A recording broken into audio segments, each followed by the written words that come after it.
월 3일 연중 제22주일 마테오가 전한 거룩한 복음입니다. 그때 예수님께서는 당신이 반드시 예루살렘에 가시어 원로들과 수석사제들과 율법학자들에게 많은 고난을 받고 죽임을 당하셨다가 사흔날에 되살아나셔야 한다는 것을 제자들에게 밝히기 시작하셨다. 그러자 베드로가 예수님을 꼭 붙들고 반박하기 시작하였다.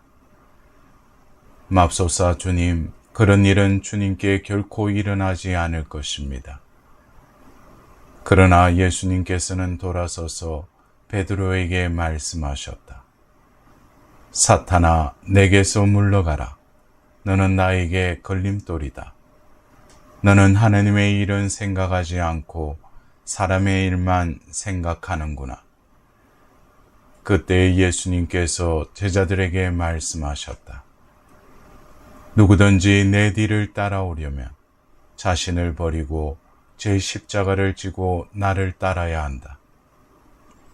정녕 자기 목숨을 구하려는 사람은 목숨을 잃을 것이고 나 때문에 자기 목숨을 잃는 사람은 목숨을 얻을 것이다.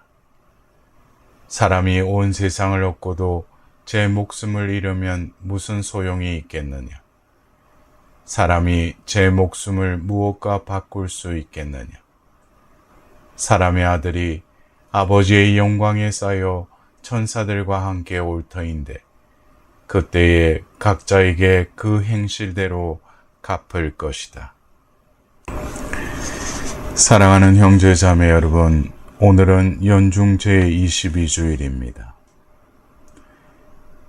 지난 주일 복음에서 예수님께 대한 베드로의 신앙 고백을 들으며 우리의 신앙 고백에 따라 주님께서는 우리를 하나님의 집이 서게 될 바위가 되게 하시고 열쇠를 맡기심을 묵상했습니다.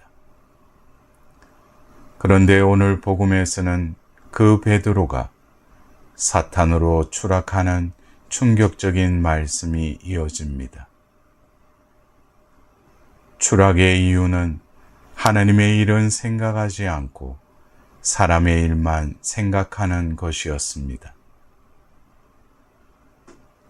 무엇이 하나님의 일이고 무엇이 사람의 일일까요? 복음에서 예수님께서 이르신 하나님의 일은 고난을 받고 죽임을 당하셨다가 사흔날에 되살아나셔야 한다는 것이었습니다. 또한 베드로가 고집한 사람의 일은 맙소사 주님, 그런 일은 주님께 결코 일어나지 않을 것입니다. 라고 죽음에 저항하는 것이었습니다. 결국 하나님의 일은 타인을 위해 죽는 것이고 사람의 일은 죽지 않겠다는 집착입니다. 그 차이를 더 구체적으로 드러내주는 말씀을 살펴봅시다. 예수님께서 죽음을 예고하시자 베드로가 예수님을 꼭 붙들고 반박하기 시작하였다라고 합니다. 여기에 쓰인 반박하다라는 동사는 꾸짖어 충고한다라는 의미를 지닙니다. 베드로가 예수님을 붙잡고 죽다니요, 그럴 수 없지요. 정신 차리십시오. 잘 살아봅시다. 당신은 그리스도이시고 우리는 당신을 따랐으니 독 좀 봅시다. 항쟁처럼은 아니더라도 남들처럼 버젓이 살게 한 몫을 챙겨야지요 라고 꾸짖으며 충고하는 모습인 것입니다.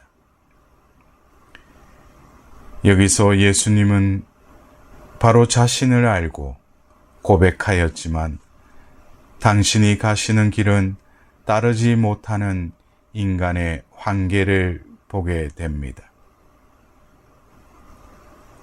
누군가를 위해 자신을 희생하고 있다면 크든 작든 그 일은 하느님의 일인 것입니다.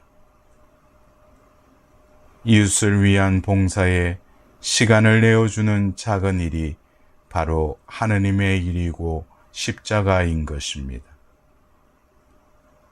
그러나 내가 죽을 수는 없다고 무슨 수를 쓰더라도 잘 살아보자고 우기는 것이 사람의 일만 생각하여 베드로에게서 사탄으로 추락하는 길인 것입니다. 일찍이 간디는 제거되어야 할 사회악의 하나로 희생 없는 종교를 꼽은 바 있습니다. 예수님은 좋지만 희생은 싫다면 축복의 무지개만 보고 고통의 십자가를 외면한다면 자기 희생을 거부하고 더 나아가 내가 살려고 다른 일을 무시한다면 그것이 사람의 일만 생각하는 짓으로 제거되어야 할 사회악이라는 것입니다. 어떤 사회학자들은 지금의 한국 사회를 진단하면서 스노비즘, 즉 속물주의 시대, 혹 스노보크라시, 즉 속물 지배의 사회라고 부릅니다. 여기서 스노비라는 속물이라는 뜻은 배우지 못했거나 가난한 천민이라는 뜻이 아니라 잘 살기 위해 자신의 존엄성을 내버린 사람들이고, 속물 지배 사회란 남보다 잘 살기 위해서는 윤리, 도덕, 양심, 체면, 상식 등을 무시하는 사회를 말한다고 합니다. 이러한 속물의 삶이 정당화되고 그 삶을 쫓아가는 사회가 지금 한국 사회의 특징이라는 것입니다. 문제는 사람들이 경제적인 부나 성공이나 권력이나 사회적 인정을 얻기 위해 속물이 되어 분투 노력하지만 그럴수록 삶의 목적을 잊어버리는 점입니다. 왜냐하면 속물들에게는 진정성을 바탕으로 한 성찰이 없습니다. 성공을 위한 방편인 도구적 성찰만이 있을 뿐입니다. 도구적 성찰만이 있는 이들의 내면에는 주체가 없습니다. 주체가 없는 삶은 결국 실패하게 되는 것입니다. 즉, 존경받지 못하고 인정받지 못한 채 나락에 떨어지게 됩니다. 그것이 속물 사회의 결과로 존엄성을 잃은 사회, 베드로가 사탄으로 추락하는 모습이라고 할 수 있을 것입니다. 우리 사회에는 속물만 있지는 않습니다. 문득 신사임당의 일화가 떠오릅니다. 신사임당이 명절을 맞아 하인에게 소고기를 사오라고 시켰습니다. 그런데 하인이 사온 소고기는 상해 있었습니다. 그러자 신사임당은 하인에게 다시 가서 그 집에 남은 소고기를 다 사오느라 하고 일렀습니다. 하인이 뜻밖이라서 연유를 물었더니 신사임당은 만일 다른 사람들이 상한 줄 모르고 그 고기를 사다 먹고 배탈이 나면 어떻게 하느냐라고 대답하였다는 것입니다. 소인배의 속물건성이 자기 생각만 하는 태도라면 하느님의 일을 생각하는 길은 작은 자기를 버리고 큰 자기인 십자가를 짐으로써 모두를 함께 살리는 길입니다.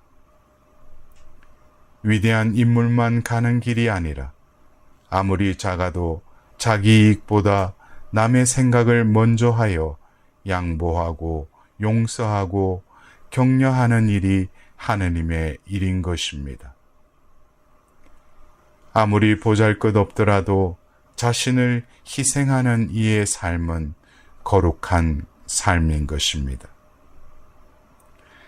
사랑하는 형제 자매 여러분, 죽지 않고 속물로 살려다가 사탄으로 떨어질 것인가, 자신을 버리고 제 십자가를 질 것인지는 우리의 선택입니다. 자기 희생의 길은 제1독서에 제가 날마다 놀림감이 되어 모든 이에게 조롱만 받습니다라고 예레미야가 고백하였듯이 고통스러운 길인 것입니다. 과연 그 힘든 길을 가야 하나요? 그리스도인 앞에는 그리스도께서 가신 길 외에 다른 길은 없습니다. 다른 길이란 속물로 살려 하다가 사탄으로 추락하는 길이기 때문입니다. 제2독서에 하느님 마음에 드는 거룩한 산제물로 바치는 길만이 생명을 누리는 길인 것입니다. 그러기에 자꾸 세상 일을 먼저 생각하며 속물로 살려는 우리에게 주님께서 이러십니다. 사람이 온 세상을 얻고도 제 목숨을 잃으면 무슨 소용이 있겠느냐? 사람이 제 목숨을 무엇과 바꿀 수 있겠느냐? 이번 한 주간도 소중한 목숨의 가치를 드러내는 복된 한 주간이 되시길 기원드립니다.